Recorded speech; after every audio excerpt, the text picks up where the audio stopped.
오늘은 개혁주의와 세대주의로 본 요한계시록 강해 76번째 말씀을 증거하겠습니다. 오늘 제목은 리우 올림픽보다 훨씬 더 중요하고 값진 천국 올림픽, 이런 제목으로 말씀을 드리겠습니다. 현재 지금 리우에서 올림픽이 열리고 있습니다. 아마 곧 마치게 되겠죠. 한 4, 5일 지나면 끝낼 것 같습니다만은 현재 진행 중입니다. 많은 세계인들이 이 리우에 관심을 가지고 텔레비전을 통해서 올림픽의 진행 상황을 지켜보고 있습니다. 온 세계인들이 주목한 리우 올림픽, 그거보다 훨씬 더 중요하고 값진 천국 올림픽이 지금도 진행 중입니다. 오늘 본문 말씀은 요한계시록 14장 13절의 말씀입니다. 또 내가 들으니 하늘에서 음성이 나서 이르되 기록하라. 지금 이후로 주 안에서 죽는 자들은 복이 있도다 하시매 성령이 이르시되 그러하다. 그들이 수고를 그치고 쉬리니 이는 그들의 행한 일이 따름이라 하시더라. 요한계시록 14장 13절 말씀을 봉독을 했습니다. 또 내가 들으니 하늘에서 음성이 나서 이르되 기록하라. 이런 말씀이 있습니다. 하늘에서 음성이 났다. 또 사도 요한에게 기록하라. 이런 말씀이 나옵니다. 음성을 들었다. 요한계시록에 모두 12번이 등장을 합니다. 또 기록하라. 네가 본 것을 기록하라. 이렇게 명령을 요한에게 내리셨는데 모두 9번 그런 명령이 요한계시록에 등장을 합니다. 보여주신 바를 기록을 했기 때문에 오늘 우리들에게 이 성경으로 전해지고 있는 것입니다. 하나님의 말씀은 참으로 귀중합니다. 지금 이후로 주 안에서 죽는 자들은 복이 있도다. 이렇게 말씀을 하셨습니다. 주 안에서 죽는 사람들이 복이 있다. 이 세상의 죽음에 대한 개념은 아주 부정적이고 절망적이고 슬픔으로 가득 차고 애곡으로 가득 찬 그것이 죽음에 대한 생각이고 관념입니다. 그런데 성경은 죽음을 아름답게 승화시킵니다. 주 안에서 죽는 자들이 복이 있다 말씀을 하셨습니다. 그리스도 안에서의 죽음은 그 자체만으로도 복된 것입니다. 그래서 우리는 거듭난 그리스도인, 특별히 이 세상을 살면서 하나님께 많은 영광을 돌린 그런 그리스도인들의 그 삶에는 큰 천국 환영식, 천국에 입성하는 그런 그 특별한 기쁨이 있는 장례식이지만 우리 그리스도인들은 주 안에서 죽는 것이 복이 있다고 믿기 때문에 슬퍼해도 믿지 않는 사람들이 절망적으로 슬퍼하는 것과는 질이 다르죠. 우리는 잠시 함께 더 이상 지내지 못하기 때문에 슬픈 것이지, 다시 우리가 더 영광스러운 완전한 하나님의 나라에서 만날 것을 생각하기 때문에 잠시의 슬픔이지, 우리의 슬픔은 절망적이고 이제는 끝났다, 이제는 다시는 못 본다, 이런 정말 버림받은 것과 같은 완전히 이제는 그 영원한 이별을 하는 그런 이 슬픔은 우리에게는 찾아볼 수가 없습니다. 성경의 시편에 보면 그의 경건한 자들의 죽음은, 경건한 그리스도인들의 죽음은 여호와께서 보시기에 귀중한 것이라 이렇게 말씀을 했습니다. 하나님은 경건한 그리스도인들의 죽음을 아주 귀하게 보신다고 성경에 말씀했습니다. 그리스도인들의 장례식에는 그래서 하나님께서 그 예식 자체가 또 그 안에 있는 의미 자체가 아주 귀중한 것이라고 말씀해 주고 있습니다. 그럼 왜 그리스도 안에서 죽은 자들이 복되다고 말씀하십니까? 왜냐하면 그리스도 안에 죽은 자들의 영혼은 죽음은 곧 낙원으로 천국으로 들어가는 길이기 때문에 그렇습니다. 죽음은 하나의 과정입니다. 이 땅에서의 삶을 졸업하고 마치고 이제는 영원한 하나님의 나라에 입성하고 들어가는 천국으로 가는 노정에 불과한 것입니다. 그래서 그리스도 안에 죽은 자들이 복되다고 말씀을 하십니다. 누가복음 23장에 보면 예수님께서 십자가 위에서 최종적으로 이제는 목숨이 끊어지기 직전에 회개하는 그리고 예수님을 믿는 이 한 강도에게 이렇게 말씀하십니다. 예수께서 이르시되 내가 진실로 내게 이르노니 오늘 네가 나와 함께 낙원에 있으리라 하시니라. 네가 오늘 나와 함께 이제 곧 숨이 예수님도 끊어지시고 또 이 강도도 이 숨이 끊어집니다. 마지막 순간의 대화입니다. 그에게 네가 오늘 나와 함께 낙원에 있을 것이다. 이 세상에서 우리가 숨을 멈췄을 때, 우리가 끝났을 때, 그때 새로운 낙원의 삶이 시작이 되는데 네가 나와 함께 거기에 갈 것이다. 이렇게 말씀해 주셨습니다. 파라다이스, 이 낙원은 어디에 있을까요? 낙원은 또 무엇입니까? 이 낙원에 대해서 우리가 알기 위해서 고린도후서 12장에 가보면 거기에 사도 바울이 이런 체험과 간증을 말합니다. 내가 그리스도 안에 있는 한 사람을 아노니, 그라고 어떤 한 사람으로 이렇게 그 제3자로 이렇게 묘사하는 걸 볼 수가 있습니다. 본인 자신의 간증을 지금 이렇게 표현하고 있습니다. 그는 14년 전에 이미 이 일은 14년 전에 있었던 일을 지금 기록하는 것입니다. 셋째 하늘에 이끌려 간 자라. 네, 사도 바울은 셋째 하늘로. 첫째 하늘은 대기권이죠. 네. 둘째 하늘은 저 우주 공간을 말합니다. 셋째 하늘은 하나님이 계신 낙원 천국을 말씀합니다. 여기 보면은 그 다음 절에 그가 낙원으로 이끌려 가서 하고 말했습니다. 자, 이게 셋째 하늘에 이끌려 갔다고 여기 말씀을 했는데 이것을 낙원으로 이끌려 갔다고 이렇게 표현하는 것을 보면 셋째 하늘은 낙원입니다. 예수님이 강도에게 네가 오늘 나와 함께 낙원에 있을 것이다 말씀하셨을 때 그 낙원은 바로 셋째 하늘 천국을 말씀하고 있습니다. 거기 이끌려가서 말로 표현할 수 없는 말을 들었으니 사람이 가히 이르지 못할 말이로다. 사람이 표현할 수 없는, 말로 표현할 수 없는 그런 말들을 들었다고 말씀을 합니다. 그리고 요한계시록 2장 7절에 보니까 이기는 그에게는 내가 하나님의 낙원에 있는 생명나무의 열매를 주어 먹게 하리라. 예수님이 말씀하셨는데요.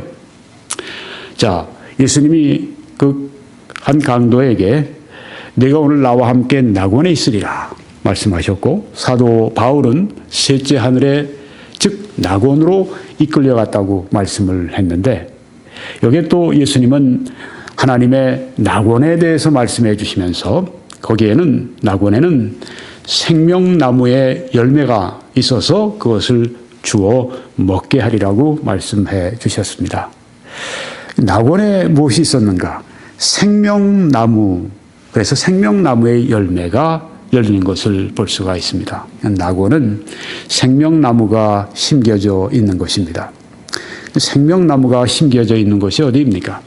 요한계시록 22장 2절 보게 되면 길 가운데로 흐르더라. 강 좌우에 생명나무가 있어 12가지 열매를 맺되, 그렇게 말씀을 했습니다. 여기 지금 생명나무가 있는 곳, 여기는 물론 요한계시록 22장에 새하늘과 새 땅, 천국을 말씀하고 있는 것입니다. 그러니까 예수님이 그 강도에게 오늘 네가 나와 함께 낙원에 있으리라 하신 그 말씀은 바로 생명나무가 있는 천국이라고 하는 것을 우리가 성경을 이렇게 성경을 해석해서 나온 말씀으로 확실히 이해할 수가 있습니다. 어떤 분들은 낙원은 천국 가기 전에 잠시 대기하고 있는 곳이다 라고 가르치는 분들이 있는데, 이 성경 말씀을 보면 그렇지 않다고 하는 것을 우리가 분명하게 알 수가 있습니다. 낙원은 생명나무가 있는 곳이고, 생명나무가 있는 곳은 천국이고, 또한 셋째 하늘이라고 오늘 이 말씀을 해석하는 이 과정을 통해서 우리가 낙원은 천국이라고 하는 것을 알았습니다. 그래서 그리스도 안에 죽은 자들이 복되다고 하는 것입니다. 왜냐하면 영혼은 이 육신이 죽는 즉시 이 몸을 떠나서 이제 낙원으로 가게 됩니다. 하늘나라로, 셋째 하늘로, 생명나무가 있는 곳으로, 예수님이 있는 곳으로, 또 내 아버지의 집에 거할 곳이 많도다 말씀하셨는데, 바로 그 아버지의 집 천국으로 가기 때문에 그리스도 안에 죽은 자들은 다 복된 것이라고 하는 것입니다. 또 왜 복된가? 그 죽음이, 그리스도 안에 죽은 죽음이 왜 복된가? 그리스도 안에 죽은 사람들의 몸이 죽었지만은 그 죽음으로 끝난 것이 아니라 이제 잠을 잔다고 성경에 묘사를 했는데요. 부활을 기다리는 것입니다. 그리스도인들의 몸은 이 땅에서 이제 흙으로 돌아가게 되겠지만은 흙으로 그냥 머무는 것이 아니라 어느 날 부활할 것을 성경이 말씀합니다. 몸은 부활합니다.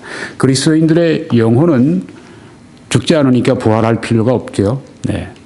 그냥 그 영혼이 몸을 떠나 천국으로 가게 됩니다. 몸은 그렇지만은 이 땅에서 흙으로 부활의 날을 기다립니다.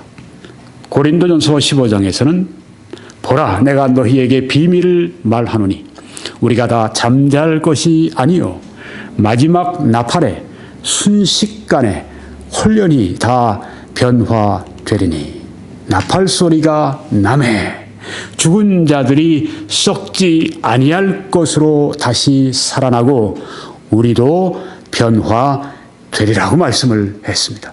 썩지 아니할 것으로 다시 몸이 부활할 것을 성경이 강력하게 말씀하고 계십니다. 하나님이 세상을 이처럼 사랑하사 독생자를 주셨으니 누구든지 저를 믿는 자마다 멸망하지 않고 영생을 얻게 하려 하심이라고 하신 그 말씀, 많은 그리스도인들이 제일 사랑하는 그런 말씀인데요. 그 말씀과 동일한 권위의 하나님의 말씀이 바로 이 말씀입니다. 썩지 아니할 것으로 다시 부활할 것을 성경이 확신 있게 우리에게 가르쳐주고 있습니다. 또 이 썩을 것이 썩지 아니함을 입고 우리의 몸은 결국은 썩어가게 됩니다. 나이가 들면서 점점 세포들이 죽게 되고 죽음으로 가는 과정, 썩을 것으로 가는 과정이 진행되는 것이죠. 이 썩을 것이 결국은 썩어버립니다. 모든 육체는 다 썩어버립니다. 그렇지만 바로 그것이 썩지 아니함을 입고 이 죽을 것이 죽지 아니함을 입을 때에는 사망을 삼키고 이기리라고 기록된 말씀이 이루어지리라. 부활의 소망, 우리 몸의 최종적인 부활의 소망이 있기 때문에 그리스도 안에 죽은 자들은 복된 것입니다.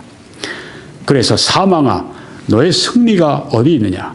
사망아, 네가 쏘는 것이 어디 있느냐? 이렇게 말씀을 했습니다. 그리스도 안에서 우리는 우리를 사랑하시는 이로 말미암아 이 모든 일에 우리가 넉넉히 이긴다. 영어로는 we are more than conqueror. 우리는 정복자 그 이상이라고, 정복자 중에 정복자라고 그렇게 말씀을 하는데, 사망, 결국은 사망도 어느 날 주님께서 다시 오시는 그날 정복되고 우리의 죽은 육신이 새로 썩지 아니할 것으로 이제는 사망하지 않는 그런 그 영생의 몸으로, 부활의 몸으로 그렇게 부활할 것을 성경이 말씀을 합니다. 그래서 지금 이후로 주 안에서 죽는 자들은 복이 있도다 하고 말씀하신 것입니다. 이것은 일반적인 말씀의 적용이고요. 이제 오늘 이 요한계시록의 말씀을 문자 그대로 해석을 하면은 전환란 전천년설 혹은 뭐 역사적 전천년설, 이런 관점으로 해석을 한다고 할 것 같으면 여기에 주 안에서 죽는 자들은 특별히 이 환란 시대의 성도들을 말하고 특별히 순교자들을 말합니다. 그들의 죽음이 복이 있다 그 말씀을 했습니다. 저들의 삶이 이 땅에서 환란 시대에 살아갈 때 얼마나 고달팠습니까?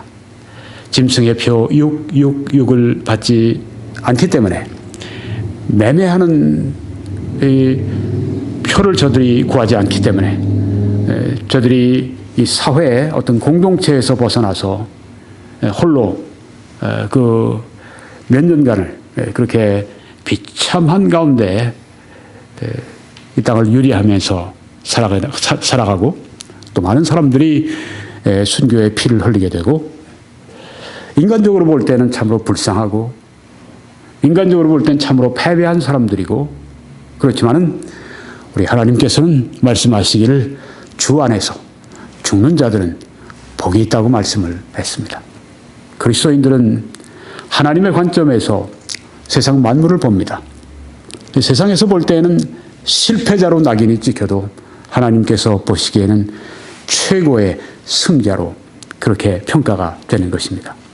주 안에서 죽는 자들이 복이 있다 그런 말씀을 했는데 성령이 이르시되 그러하다 하고 이렇게 또 추인을 해 주셨습니다. 성령께서 그렇다, 주 안에서 죽는 자들은 복이 있다 이렇게 말씀해 주신 것입니다.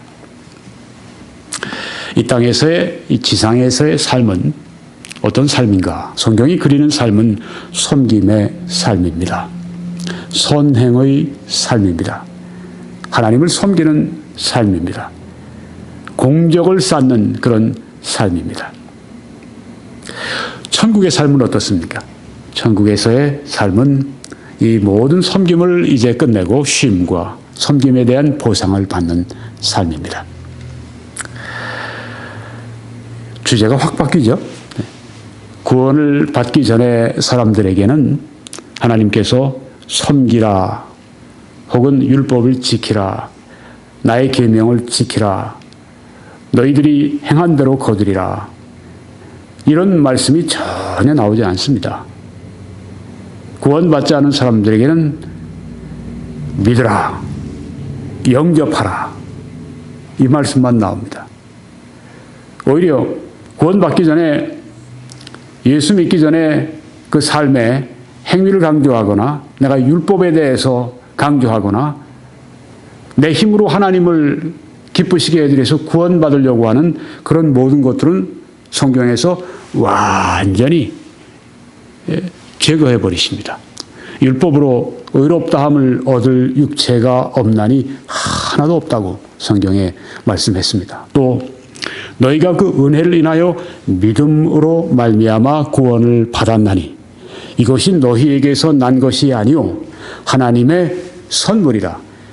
행위에서 난 것이 아니니 이는 누구든지 자랑하지 못하게 하려 함이라고 말씀을 해 주셨습니다. 구원은 완전히 하나님께서 홀로 이루시는 일이고, 예수 그리스도 안에서, 예수 그리스도가 십자가 위에서 그 거룩하신 피로 말미암아 모든 죄의 값을 다 갚으시는 것으로, 바로 그것으로 하나님께서 우리 구원의 길을 예비해 주셨습니다. 그래서 예수님은 내가 곧 길이요 진리요 생명이니 나로 말미암지 않고는 아버지께로 올 자가 없다고 말씀하신 것입니다. 이 세상에 기독교인들 아닌 일반 종교인들 가운데, 혹은 불교인들 가운데, 혹은 뭐 유교인들 가운데, 혹은 뭐 모슬렘들 가운데, 혹은 뭐 여러 가지 종교를 가진 사람들 가운데서도 선행을 하는 사람들이 있습니다. 매우 착하게 살아가는 사람들이 있습니다. 그럼 그 사람들은 구원받아야 되는 것 아닙니까? 아닙니다. 왜 그렇습니까? 그들의 죄 때문입니다. 그러면 그들의 선행이 그들의 죄를 가릴 수는 없습니까? 안 됩니다. 왜냐하면 율법의 행위로 하나님 앞에 하나님의 법을 지킴으로 혹은 도덕적인 법을 지킴으로 말미암아 구원받을 얻을 육체가 아무도 없다고 성경에 말씀을 했기 때문입니다. 자기의 선행으로 말미암아 자기의 죄를 가릴 수 없습니다. 오직 사람들의 죄는 예수 그리스도의 보배로운 피로 말미암아 씻겨질 수 있고 또한 속함을 받을 수가 있습니다. 그리고 예수 그리스도의 속죄의 피의 공로는 오직 믿음으로 말미암아 한 사람에게 적용될 수가 있기 때문입니다. 그런데 여기 지금 구원받은 성도들의 지상에서의 삶은 섬김과 공적과 행위로 바뀌게 됩니다. 이 땅에서의 삶이 무엇인가? 즐기라고 주신 삶이 아닙니다. 내 어떤 그 야망을 성취하라고 내 꿈을 따라 살아가라고 주신 삶이 결코 아닙니다. 너희가 먹든지 마시든지 무엇을 하든지 다 하나님의 영광을 위하여 하라고 말씀을 했습니다. 이제 그리스도인들의 삶의 최대의 목표는 하나님의 영광을 위한 삶입니다. 그리고 하나님을 섬기는 것입니다. 섬길 때, 공적을 쌓을 때 천국의 보상이 있는 삶이고 또 그 모든 일로부터 천국에서는 쉬는 삶이 된다고 성경이 말씀합니다. 그 본문에 주 안에서 죽는 자들은 복이 있도다. 그들이 수고를 그치고 쉬리니 하고 말씀을 했습니다. 수고를 그치고 쉰다고 말씀했습니다. 여기 수고라고 하는 이 말은 헬라어로 코포스라고 하는데요. 이 수고는 아주 힘들고 지치는 그런 노동을 말합니다. 또 여기 수고라고 하는 것은 가슴을 치고 아주 슬퍼하는 바로 그런 것들을 이 수고와 또 말하고 있습니다. 또 이 수고에는 괴로움과 환난이 포함되어 있습니다. 천국에서는 그리스도 안에 죽은 자들은 천국에서 이 모든 수고를 그치고 쉰다고 말씀했습니다. 더 이상 힘들고 지치는 노동이 없고 가슴을 치고 슬퍼하는 일이 없고 괴로움과 환난이 없는 것이 바로 그리스도인들이 하늘나라에서 누리는 삶인 것을, 그래서 그리스도 안에 죽는 자들이 복되다고 말씀을 하신 것입니다. 요한계시록 21장 보니까 모든 눈물을 그 눈에서 닦아주시니 천국에서 우리의 눈물을 닦아주실 것입니다.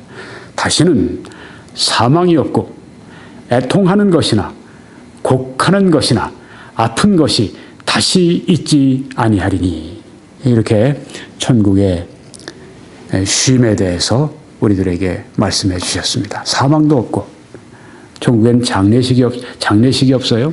장례 예배가 없습니다. 장례사가 없습니다. 장례 차량이 필요가 없습니다.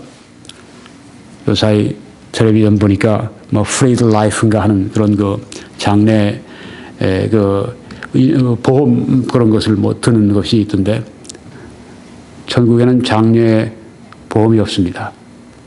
천국에서는 더 이상 사랑하는 사람들의 이별이 없습니다. 왜? 사망이 없기 때문입니다. 애통하는 것이 없습니다. 가정 문제나 자녀 문제나 혹은 부모의 문제나 애통하는 것이 없습니다. 오늘 가정 안에 얼마나 많은 어려움과 문제가 있는지요? 애통하는 것이 없습니다. 곡하는 것이 없습니다. 아픈 것이 없습니다. 나이가 들면 사람들이 대부분 아픕니다. 특별히 아프다가 이렇게 세상을 떠나는 성도들이 종종 있습니다. 아주 위대한 경건한 성도들 가운데서 마지막이 굉장히 힘들고 아프고 그런 가운데 수년간 지내다가 주님께 가는 분들이 많고, 어떤 분들은 아주 평생에 그런 그 아픔을 가지고 살아가는 분들이 있습니다. 예를 들면 전이 같은 분이죠. 네. 목 아래 모든 이 기능이 척추가 다 마비가 돼서 팔과 다리를 움직일 수가 없고 평생을 휠체어에서 누구의 도움으로 그렇게 살아가야 하는 그런 아픈 것이 다시 있지 아니하다. 이번에 어떤 우리 그 군인 한 명이 제대하기 얼마 전에 뭐 주사를 맞았는데 잘못 맞아가지고 팔이 완전히 마비가 됐다고 그러죠. 네. 그런데 물어보니까 하는 말이 전에는 두 손으로 하다가 한 손으로만 하려고 그러니까 너무 힘들고 어렵습니다. 그렇게 얘기하는 걸 들으면서 마음이 참 아팠습니다. 네. 참 의사가 하는 일이 얼마나 중요한데 주사를 놓기 전에 이게 무엇인지 자기가 확인도 안 해보고 그렇게 무책임하게 해서 그 앞이 창창한 그 젊은 이의 그 앞날을 그렇게 어둡게 만들어 놓는단 말입니까? 네. 그런 아픈 일, 아픈 곳, 몸에 아픈 곳, 마비된 것 없다는 말입니다. 아픈 것이 다시 있지 아니하니. 천국에는 그래서 병원이 없습니다. 앰뷸런스가 없습니다. 앰뷸런스 차가 얼마나 자주 왕래하는지요. 왱 하고 지나가다 보면 아주 그 운전하다가도 깜짝 놀랄 때가 있고, 네. 또 집에서 그 들어도 아이고 또 무슨 일인가 보구나. 네. 앰뷸런스가 없습니다. 천국에는 불자동차도 없고요, 화재도 없으니까요. 네. 이 땅에서 우리가 문제 때문에 가지고 있는 모든 것들로부터 다 자유로워지는 것이 천국입니다. 천국에서는 괴로움이 없습니다. 천국에서는 근심이 없습니다. 천국에서는 모든 것이 완전하게 천국의 백성들에게 주어지게 됩니다. 그래서 그리스도 안에 죽은 자들, 천국의 백성들은 복이 있다고 하는 것입니다. 먼저 천국으로 보낸 아들이나 딸이 있습니다. 부모님이 있습니다. 아내가 있고 남편이 있습니다. 자녀가 있습니다. 그렇게 될 때 우리는 슬퍼하는 것 넘어서서 기뻐할 수 있어야 됩니다. 왜? 더 좋은 곳에 지금 있기 때문에 그런 것입니다. 우리가 있는 것보다 더 좋습니다. 한 가지 우리가 더 좋은 점이 있다면 이 땅에서 주를 위해서 섬길 수 있다고 하는 점이 천국에 있는 분들보다 낫다고 얘기할 수는 없어도, 네, 천국에 있는 분들이 누리지 못하는 것 가운데 하나, 이 땅에서 우리는 주를 위해서 희생할 수 있습니다. 주를 위해서 땀을 흘릴 수 있습니다. 주님을 위해서 우리가 헌신할 수 있고 주님을 위해서 일할 수 있습니다. 또 그리고 그 모든 것에서 우리가 천국에서는 쉬지만 천국에서는 또한 그것을 갚아주고 보상해 주시는 그 삶이 기다리고 있습니다. 주 안에서 죽는 자들은 복이 있도다. 왜? 이는 그들의 행한 일이 따름이라 하시더라. 행한 일이 따른다고 했습니다. 이 땅에서의 행한 일이 따라가기 때문에 천국 갈 때 따라가는 게 있다고 했습니다. 그 죽은 사람이, 죽은 성도가 그 죽은 성도를 따라가는 게 있습니다. 뭐 아무도 따라가는 사람이 없는데 그들의 행위가, 그들의 공적이 따라간다고 그렇게 말씀했습니다. 이 땅에서 우리가 이 세상을 끝내고 천국으로 갈 때 우리는 한 보따리를 가지고 갑니다. 그게 무엇이냐면 우리의 행한 일입니다. 오늘 성경에 하신 말씀이 그것입니다. 행한 일이라고 하는 것은 에르가라고 하는 헬라어인데 이것은 주님을 향한 바로 성도들의 섬김을 말합니다. 주님을 섬겼던 그 모든 일들을 우리가 가지고 합니다. 그래서 그리스도의 심판대 앞에서 그 모든 것들을 펼쳐 보이게 된다고 성경이 말씀을 하고 있습니다.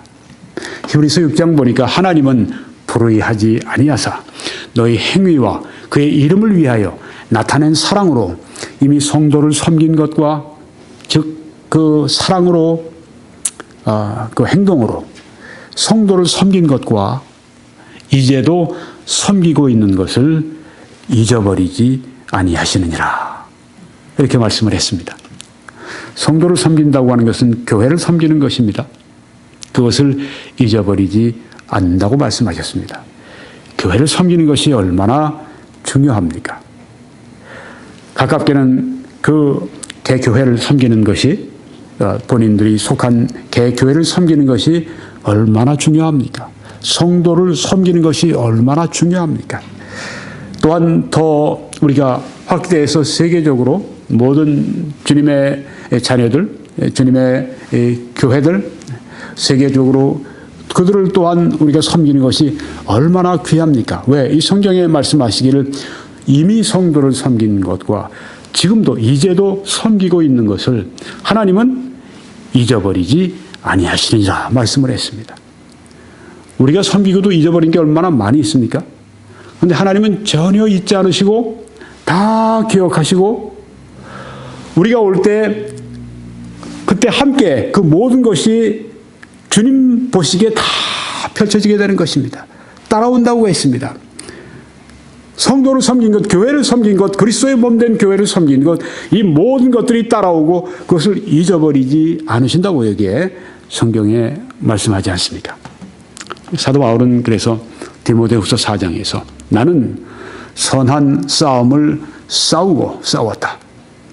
그의 인생의 마지막에 이렇게 고백을 하는 것입니다. 나는 선한 싸움을 싸웠다.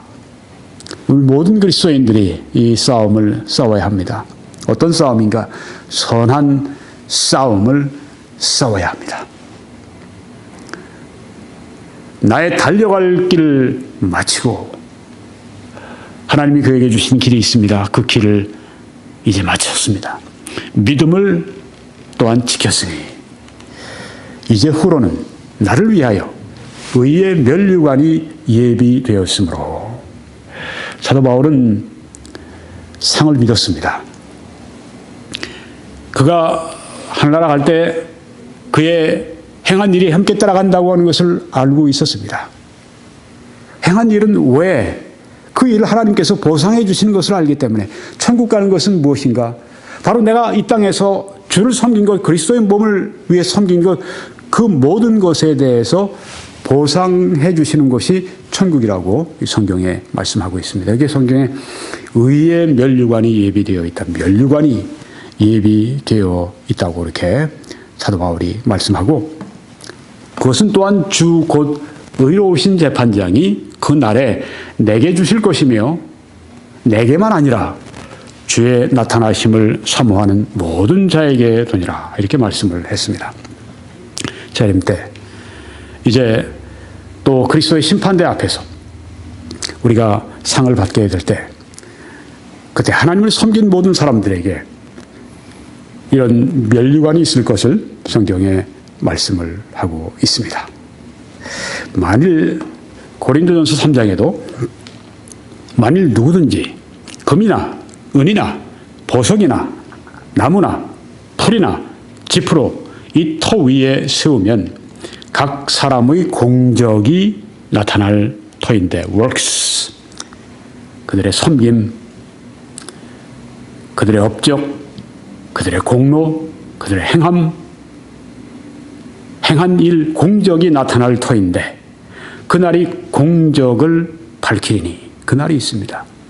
공적에 대해서 테스트한 날이 오는 것입니다. 평가받는 날이 오는 것입니다. 이 땅에서의 삶에서 그리스도를 섬겼던 것에 대해서 아주 엄중하게 평가를 받는데 그 불이 이는 불로 나타낸다고 했습니다. 그 불이 각 사람의 공적이 어떠한 것을 시험할 것임이라. 공적에 대한 엄중한 테스트가 있고 만일 누구든지 그 위에 세운 공적이 그대로 있으면 상을 받고 그들이 한 주님을 섬긴 모든 일들이 불로 시험이 되는데 타버리지 않고 그대로 남아있으면 상을 받는다고 말씀했습니다. 성경은 그리스도인들이 이 땅에서 마치고 기대해야 될 것을 말씀합니다. 상을 받는 문제를 그리스도인들이 심각하게 생각을 해야 합니다. 이 땅에서의 삶에 대한 엄중한 테스트가 있고 상이 있는데 또 성경은 누구든지 그 공적이 불타면 나의 모든 했던 행적들, 행한 일들이 다 불 때문에 타버리면 해를 받는다고 했습니다. 해를 받는다고 하는 것은 지옥 간다는 얘기가 아니고 받을 상이 아무것도 없다고 하는 것입니다. 내 행한 일이 바로 상 받는 그런 이유고 조건인데 이 모든 것이 불로 말미암아 다 사라졌어요. 해를 받는 것입니다. 상을 받을 게 전혀 없고 그런 사람들, 그러나 자신은 구원을 받되, 그렇죠? 네. 해를 받는다고 하는 건 구원을 잃어버린다, 뭐 지옥 간다 그런 얘기가 결코 아니죠. 왜? 여기 성경에 곧 나오죠. 그러나 자신은 구원을 받되 불가운데서 받은 것 같으리라. 불가운데서 받은 것 같은 그런 구원, 다 타버리는, 상 받을 게 전혀 없는, 구원은 받았지만은 천국에 입성은 할 수 있지만은 입성하면서 당연히 받아야 할 그 영원한 영광스러운 상을 하나도 받을 수 없고 그 해를 받는 겁니다. 전혀 받을 게 없습니다. 공적이 불타면 그렇게 된다고 하는 것입니다. 공적이 불타지 않는 나무나 짚이나 풀같이 그래서 불타버리는 그런 것이 아니라 보석이나 금이나 은과 같이 불이 와도 타버리지 않는 그런 공적이 있어야 한다고 하는 것을 성경이 말씀을 합니다. 리우 올림픽과 천국 올림픽. 리우 올림픽은 제가 기억하기로 8월 9일 날 시작해서 아마 21일 날 16일간 이렇게 그 열전을 벌이고 끝나는 것으로 알고 있는데요. 천국 올림픽은 어떻습니까? 처음 구원받은 사람으로부터 시작해서 마지막 구원받은 사람이 이제 이방인의 충만한 숫자가 차는 그때까지 계속 열리게 됩니다. 천국 올림픽. 이 두 올림픽에 같은 점과 다른 점이 있습니다. 리우 올림픽은 경쟁을 치열하게 해서 이긴 소수만 참가합니다. 한국에서 특별히 양궁 같은 것은 올림픽에 출전하는 것보다, 올림픽 대표 선수가 되는 것보다 한국에서 먼저 올림픽의 대표 선수로 선발되는 게 더 아주 어렵다고 그러죠. 네. 진짜 경쟁에서 이긴 소수만 참가합니다. 중국은 탁구 왕국으로 유명한데 이 중국의 탁구 인구가 얼마나 많으냐면 3천만 명이 된다고 그러죠. 네. 그 중에서 몇 명을 뽑나요? 수명인가요? 뭐 얼마를 뽑나요? 네. 그러니까 뭐 어마어마한 그런 이 경쟁을 뚫고, 그러니까 이 탁구 왕국인데요. 네. 경쟁에서 이긴 소수만 참가하는 게 리우 올림픽입니다. 또 모든 올림픽입니다. 이 세상의 올림픽입니다. 그런데 천국 올림픽은 모든 성도가 참가하게 됩니다. 여기는 아주 갓난 이제 어린아이 그리스도인으로부터 비롯해서 아주 성숙하고 거룩한 그리스도인들까지 구원받아 이 땅에서의 삶에서 천국 갈 때까지의 그 모든 삶의 여정 가운데 있는 모든 성도들이 다 이 천국 올림픽에 참가해 있는 것입니다. 천국 올림픽은 아주 열띠게 지금 진행 중입니다. 리우 올림픽이 이제 8월 21일 날 끝나고 이제는 다 선수들이 자기 고향으로, 자기 본국으로 귀환하고, 네. 뭐 나머지 정리를 또 이 브라질에서 또 하고, 이런 사이에 우리 천국 올림픽은 계속 진행되는 것입니다. 리우 올림픽은 불공정한 심판을 종종 우리가 볼 수가 있습니다. 이번에도 우리 한국의 레슬링 팀이 그런 걸 당했는데, 우리 한국 사람들이 볼 때 정말 4점을 줘야 되는데 2점만 받아서 너무너무 아쉬운 거예요. 그 은메달 딸 수 있는 사람이 그냥 동메달로 돼서 굉장히 마음이 아프죠. 불공정한 심판이 있습니다. 그런데 천국 올림픽은 완전히 공정한 심판입니다. 왜? 하나님께서 아까 성경에 말씀하신 것처럼 불의하지 아니하사, unjust, 아주 불공정한 분이 전혀 아니기 때문에 그렇게 말씀을 했습니다. 천국 올림픽은 완전히 공정한 심판이 주재하십니다. 이 올림픽은 메달 받은 사람들만 포상을 합니다. 금, 은, 동, 메달을 받은 사람들만 이제 포상을 받는데요. 그러니까 뭐 연단 만들어 놓고 그렇게 해서 금은동으로 이렇게 해서 제일 높게, 두 번째, 세 번째 높게 하고, 그렇게 해서 뭐 국기도 올려주고, 그리고 또 이제 축하해주고, 또 애국가도 나오고, 각 국가도 나오고, 메달 받은 사람들은 스포트라이트로 이렇게 해서 그들만 포상을 합니다. 이번에 206개 국가에서 만여 명의 선수가 참여했는데 메달 받은 숫자는 얼마입니까? 안 받은 숫자가 훨씬 많죠. 네. 메달 받은 거기에만 집중을 합니다. 그러니까 진 사람들은 곧 짐 싸갖고 자기 집으로 돌아가고 싶은 거예요. 우리 박태환 선수처럼. 네. 그런데 천국 올림픽은 자격이 있는 참가자는 모두가 상을 받습니다. 잘 뛴 그런 천국 성도들은 다 포상을 받는 것이 천국 올림픽입니다.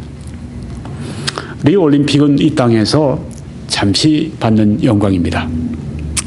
아무리 위대한 올림피안이라도 시간이 지나면 잊혀지게 되는 것입니다. 이 땅에서 잠시 영광을 받습니다. 그렇지만 우리 천국 올림픽에서는 그 영광이 영원합니다. 어떤 사람은 손기정 선수 보십시오. 손기정 선수 같은 사람은 앞으로 한국 역사가 진행되는 동안 내내 영광을 받을 거 아닙니까? 물론 그렇습니다만 인류 역사가 마칩니다. 언젠가 끝이 있습니다. 그렇지만 천국의 올림픽에 거기에서 천국의 올림피안들은 영원한 영광을 받는다고 성경에 말씀했습니다. 많은 사람들을 옳은 대로 돌아오게 한 사람은 저 하늘에서 별과 같이 영원토록 빛날 것을 성경에 말씀하고 있습니다. 성경에는 고린도전서 9장에 이기기를 다투는 자마다 모든 일에 절제하나니 그들은 썩을 승리자의 관을 얻고자 하되 우리는 썩지 아니할 것을 얻고자 하노라.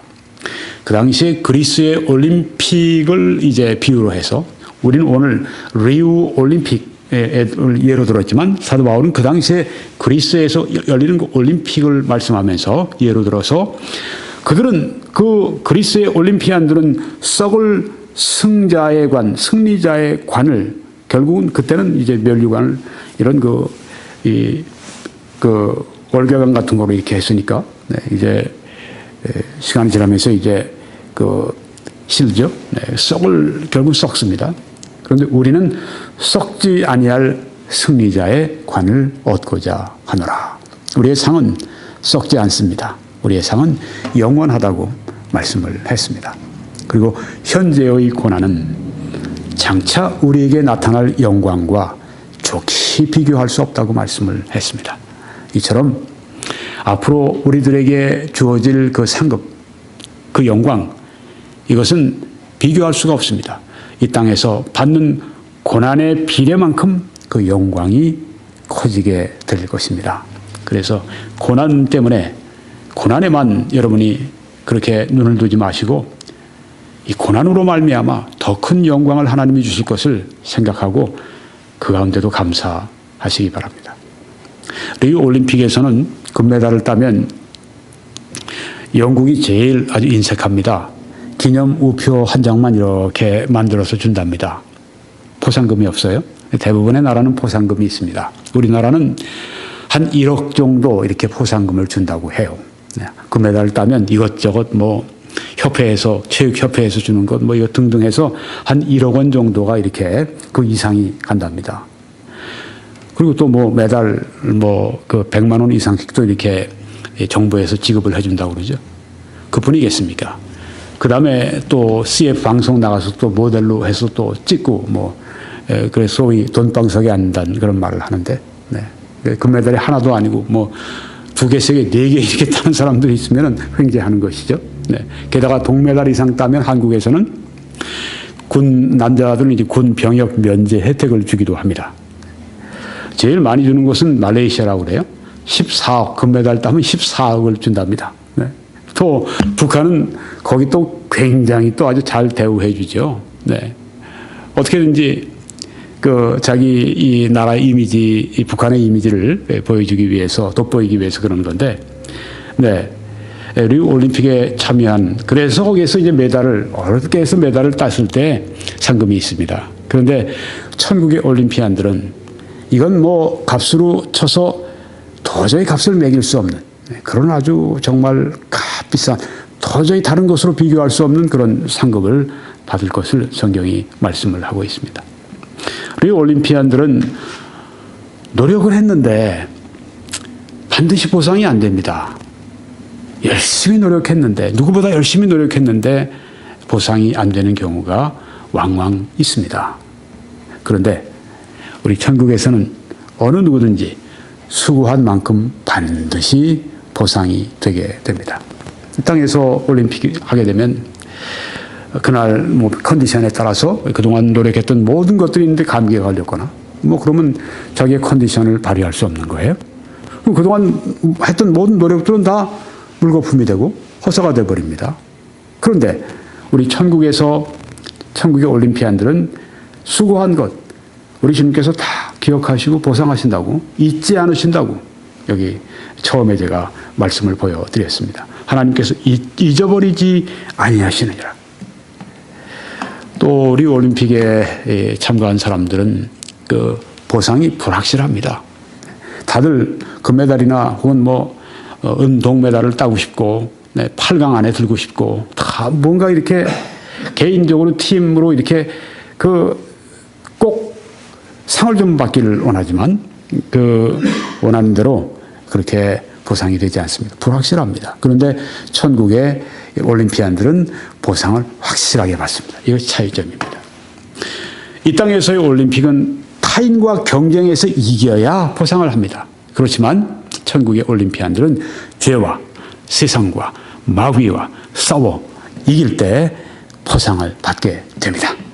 또 이 땅의 올림픽은 탈락하면 기회가 영원히 사라지는 그 가능성이 많이 있습니다. 이번에 우리 박대한 선수가 원하는 대로 기량을 발휘를 못하고 돌아와서 마음이 아픈데 다시 또 재기할 수 있을지 모르겠습니다. 재기할 수 있길 바랍니다. 그런데 어떤 경우에는 어떤 선수들은 탈락해서 다시는 기회를 못 받는 사람들이 있습니다. 나이가 됐다거나 이번에 우리 한국 여자 핸드볼 팀에 20년 이상 수문장을 했었죠. 44살이라고 하니까 노장입니다. 이번에 마지막 경기를 치르고 끝난 다음에 아주 하염없이 눈물을 흘렸다 이렇게 신문 기사에 나왔는데요. 20년 동안 그렇게 우생순 우리 최고의 순간 이런 영화도 나오고 할 정도로 그렇게 맹활약을 펼쳤는데 이제는 올림피안으로서 끝난 거예요. 더 이상 도전할 수가 없어요. 영원히 사라집니다. 그런데 우리 천국의 올림피안들은 탈락했다가도 다시 시작할 수가 있습니다. 베드로 같은 경우도 주님을 부인하는데 3번이나 저주하면서 예수님을 저주했다는 말이겠죠. 신앙을 저주했다는 말. 누군가를 예수님이겠죠. 그러고 그는 끝난 줄 알았는데 예수님이 다시 기용하셨습니다. 탈락했다가 다시 시작할 수도 있습니다. 은혜가 있기 때문에. 우리 올림픽은 메달을 따면 개인의 영광이요, 가문의 영광이요, 또 나라의 영광입니다. 그런데 우리 천국의 올림피안들은 섬기게 될 때, 빛나는 승리를 가져올 때 그것은 하나님께 큰 영광이 된다고 하는 것입니다. 이 땅의 올림픽은 자연적인 재능, 자연적인 체력, 자연적인 어떤 기술 이런 것으로 그 능력으로 경기를 하지만 우리 천국의 올림피안들은 물론 우리의 재능, 우리의 언어, 우리의 또 이런 여러 가지 모든 걸 사용해서 하지만 그 능력의 근원은 어디 있는가? 바로 주님께 있다고 하는 것입니다. 요한복음 15장에 나는 포도나무요 너희는 가지라 그가 내 안에 내가 그 안에 거하면 사람이 열매를 많이 맺나니 나를 떠나서는 너희가 아무것도 할 수 없습니다. 이렇게 말씀을 했습니다. 우리의 성화 거룩한 삶 예수님의 형상을 담는 것이나 우리가 그리스도를 위한 교회를 위한 그 사역과 봉사와 그리고 선행의 그 삶이나 모든 것들이 다 예수님을 떠나서 그분의 능력과 그분의 임재를 떠나서 아무것도 nothing 아무것도 할 수 없다고 말씀했습니다. 우리는 이 주님의 능력을 힘입어 성화와 사역의 삶을 살아가도록 늘 기도해야 되겠습니다. 리우 올림픽에서는 선수들이 경기 법칙을 준수해야 합니다. 마찬가지로 우리 이 천국의 올림피안들도 영적인 원리를 준수해야 합니다. 디모데후서 2장에 경기하는 자가 법대로 경기하지 아니하면 승리자의 관을 얻지 못할 것이며 이제부터 한 몇 개의 성경 구절을 제가 보여드리면서 이제 마치려고 하는데, 어떻게 이 그리스도인들이 승리자가 되는가에 대해서 집중적으로 말씀을 드리려고 합니다. 여기에 법대로 경계해야 된다고 했습니다. 하나님의 말씀이 우리에게는 법입니다. 이 안에 있는 영적인 원리가 법입니다. 조금 전에도 원리가 나왔습니다. 너희가 나를 떠나서는 아무것도 할 수가 없습니다. 그리스도를 떠나서 우리의 힘, 우리의 자연적인 능력, 우리의 총명, 혹은 우리의 어떤 그 사업적인 수완, 우리의 어떤 그런 그 계획하는 능력, 우리의 어떤 그 조직하는 능력, 이 모든 것들이 다 하나님의 능력, 그리스도를 떠나서는 아무것도 열매 맺을 수 없고, 그래서 그것들은 다 마지막 날 시험대에서 불타게 될 것을 말씀합니다. 경계하는 자가 법대로 경계해야 됩니다. 하나님의 말씀대로 우리가 경계해야 됩니다. 그래서 우리가 하나님 말씀을 잘 알고 있어야 합니다. 그리고 올림픽에서 선수들은 이기기 위해 집중합니다. 마찬가지로 우리 이 천국의 올림피안들도 집중해야 합니다. 고린도전서 9장의 사도 바울은 그러므로 나는 다름질 하기를 향방 없는 것 같이 아니하고, 이번에도 보면 그 달리기가 있습니다. 그런데 달리기를 다 이쪽으로 지금 진행하는데 이쪽으로 뛰는 사람이 있습니까? 아무도 그런 사람이 없습니다. 한 곳에 집중해서 뛰어갑니다.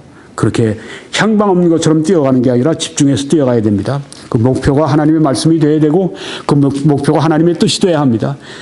향방 없는 것 같이 아니하고 싸우기를 허공을 치는 것 같이 아니하며, 권투 선수들이 앞에 있는 선수를 상대로 이 주먹을 날려야지, 그렇지 않고 옆에 있는 다른 곳에 주먹을 날리면 그 사람은 질 수밖에 없죠. 마찬가지입니다. 집중해야 합니다. 또한 절제해야 합니다. 이것은 일반 올림픽이나 천국의 올림픽이나 참가자들이 모두 가져야 할 덕목입니다. 고린도전서 9장에서 사도 바울은 내가 내 몸을 쳐 복종하게 함은 내가 남에게 전파한 후에 자신이 도리어 버림을 당할까 두려워함이로다. 여기 버림은 뭐 천국에서 쫓겨난다 이런 의미가 전혀 아닙니다. 구원을 상실한다 이런 의미가 전혀 아닙니다. 여기에서 버림은 하나님께 쓰임받는 일로부터 제외되는, 버림을 받는 그런 것을 말하는 것입니다. 바울은 이런 것을 굉장히 두려워했습니다. 하나님께서 나를 쓰시다가 쓰지 않으실까. 사도 바울이 했던 것은 뭐냐? 내가 내 몸을 쳐서 복종하게 했다고 하는 것입니다. 어떤 때는 하나님이 나를 통해 이루신 일 때문에 내가 굉장히 우쭐해질 때가 있습니다. 교만해질 때가 있습니다. 바로 그때가 교만은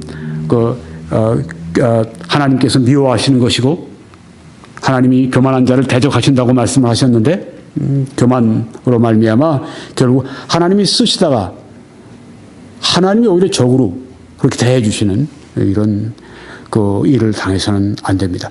내가 내 몸을 쳐서 복종하게 한다고 했습니다.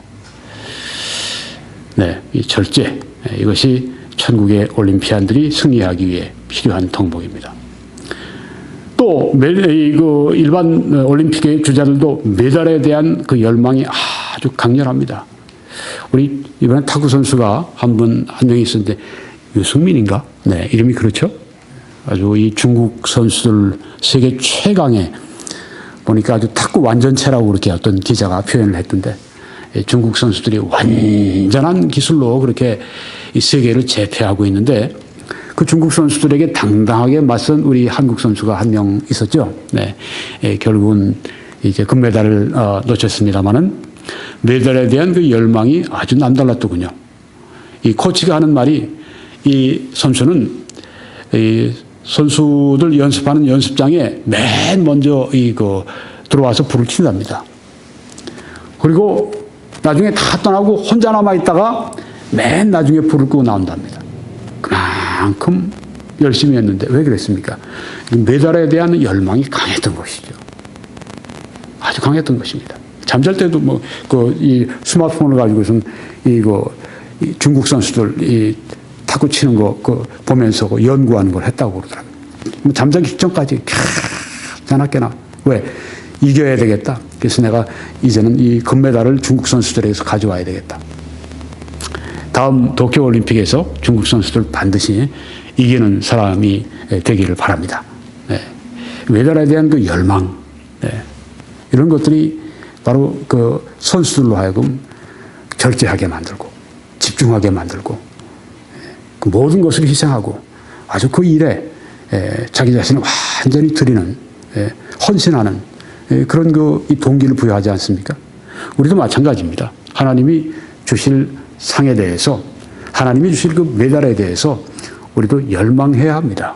그 열망이 강할수록 그것이 나를 절제하게 만들고 거기에 집중하게 만들고 또 내가 달리 할 모든 것들을 제2차, 3차적인 것들을 다 놔두고 1차적인 것에 내 자신을 몰두하도록 만드는 그런 일을 하게 만듭니다. 하나님이 주실 상에 대한 열망이 약화되는 것, 이것은 천국의 올림피안들이 상을 잃는 바로 그 이유가 되는 것입니다. 때로는 친구들이 와서 나를 다른 곳으로, 때로는 남편이, 때로는 부인이, 때로는 자녀가, 때로는 부모가, 그렇게 친구, 여러 사람들이, 혹은 어떤 일들이, 어떤 사업이, 어떤 등등이 그 하나님의 주실 그 상에 대한 그 열망을 약화시켜 버립니다. 다른 데 주의를 뺏기는 거예요. 이렇게 돼서는 안 되겠습니다. 빌립보 3장에 보면 사도 바울은 내가 이미 얻었다 함도 아니요 온전히 이루었다 함도 아니라 오직 내가 그리스도 예수께 잡힌 바 된 그것을 잡으려고 쫓아간다 말씀했습니다.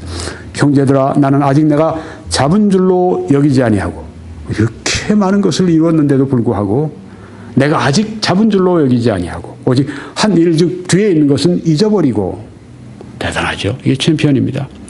잊어버리고 앞에 있는 것을 잡으려고 아직도 앞에 내가 더 가야 할 더 높은 고지가 있다.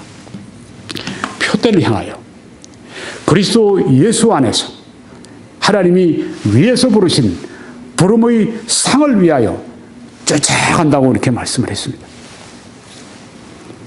앞에 있는 목표를 향해서 온 마음을 다해 뛰어가는 그런 챔피언의 모습을 우리가 여기서 볼 수가 있습니다. 이렇게 뛰고 계십니까? 부름의 상을 위해서 막 그냥 그 쇄도하는 그런 삶을 살아가고 계십니까? 이게 챔피언의 특징입니다. 최선의 노력이 있어야죠. 일반 올림픽이나 천국 올림픽이나. 디모데후서 2장 수고하는 농부가 곡식을 먼저 받는 것이 마땅하니라고 말씀을 했습니다. 수고해야죠. 열심히 해야죠. 부지런히 해야죠. 누구보다 일찍 일어나려고 해야죠. 누구보다 기도하려고 해야죠. 수고하는 농부가 곡식을 먼저 받는 것이 마땅하다. 그리고 무거운 것과 얽매이기 쉬운 것들을 다 벗어버려야 합니다. 마라톤 같은 걸 뛸 때 무거운 것 얽매 다 버리죠. 제일 가뿐하게 그 몸차림을 하고 뛰어갑니다. 성경이 그렇게 말씀했습니다. 히브리서 12장에 모든 무거운 것과 얽매이기 쉬운 죄를 벗어버리고 우리 앞에 당한 경주를 하며. 무거운 것이 있습니다. 죄는 아닌데 그렇다고 또 칭찬할 만한 것도 아니고 회색지대에 있는 것들이 그 무거운 것이 있어요. 그리고 얽매이기 쉬운 죄가 있습니다. 죄가 얽매여 버립니다. 우리 영혼을 얽매고 무겁게 만들고 그거 다 벗어버리고 그래야 우리 앞에 당한 경주를 제대로 할 수 있다고 말씀했습니다. 마지막으로 인내해야 합니다. 일반 올림픽이나 천국의 올림픽이나 인내가 있어야 됩니다. 히브리서 12장에 인내로서 우리 앞에 당한 경주를 하며 인내해야 합니다. 일생 동안 우리는 인내하면서 이 삶을 뛰어가야 합니다. 여러분들이 그리스도인들이 대부분이십니다. 근데 아직까지 예수님을 개인의 구주로 영접하지 않으신 분이 계십니다. 그 나무가지가 포도나무 가지가 포도나무에 접합이 되지 않은 분들이 계세요. 먼저 열매를 맺기 위해서 포도나무의 가지로서 접합이 돼야 합니다. 그리스도인이 되셔야 합니다. 오늘 그런 분들은 회개하고 마음을 바꾸시고 예수님을 여러분의 개인의 구주와 주님으로 영접하시고 구원받으시기 바랍니다. 결론을 짓고 마치겠습니다. 오늘 리우 올림픽보다 훨씬 더 중요하고 값진 천국 올림픽에 대해서 말씀을 드렸습니다. 이 세상에서의 삶은 섬김의 삶이고 공적을 쌓는 삶입니다. 천국에서의 삶은 쉼과 보상의 삶입니다. 이제 말씀을 마치고 여러분들은 www.21church.com으로 들어오셔서 저희 다른 메시지들을 시청해 주시기 바랍니다. 또 이 사역을 위해 기도해 주시고 또 이 말씀들을 좀 나눠 주시고 이 사역을 위해서 여러분들이 재정적으로 후원해 주시기를 바랍니다. 이미 후원해 주신 분들께 감사를 드립니다. 여러분들이 저희들과 함께 동역자가 되어 주셔서 감사합니다. 이 진리의 말씀을 더 넓게 증거할 수 있는 대열에 동참해 주셔서 감사합니다. 바로 그것이 천국에서의 상급으로 여러분들에게 돌려질 것을 믿습니다. 여러분들을 위해서 매일 기도합니다. 이 사역을 위해서 특별히 재정적으로 후원하시는 분들을 위해서 저는 매일 하나님께서 영혼이 잘됨처럼 범사에 잘되고 강건하게 해주시도록 매일 기도하고 있습니다. 이 사역을 위해서 여러분들이 계속 동참해 주시고 함께 해주실 분들은 오른쪽에 메뉴의 맨 밑에 보시면 선교 헌금란이 있습니다. 거기를 클릭해 주시면 어떻게 헌금을 하실 수 있는지 정보가 다 나와 있습니다. 여러분이 그렇게 해주실 때 하나님의 크신 축복이 함께 하시길 간절히 축원합니다.